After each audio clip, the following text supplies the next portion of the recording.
তো ওখান থেকে আবার কাটিং হবে, দুজন আবার এসছে কোথা থেকে। এই দল শুধু অহেতুক মানুষকে হয়রানি করো। নোটবন্দির নামে হয়রানি করেছে, রাস্তায় দাঁড় করাও।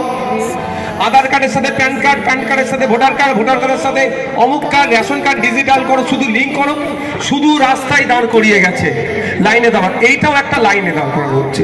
পেটে খিদে আছে, আমি খেতে পারছি না, আমার খাদ্য দরকার, সে বলার সময় দিচ্ছে না।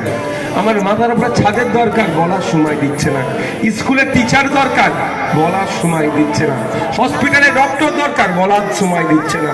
আমি কৃষক, আমি ডেলেবার, আমি খাটছি বেশি, শ্রমের মূল্যায়ন হচ্ছে না, মজুরি ঠিকঠাক পাচ্ছি না, মজুরি 750 টাকা করা হোক মিনিমাম, এই বলার সময় আপনাকে দিচ্ছে না। আপনাকে শুধু লাইনে দাঁড় করাচ্ছে আর ছুটাচ্ছে। এটা হচ্ছে একটা চক্রান্ত। এই চক্রান্তকে ধ্বংস সকলে একসাথে থেকে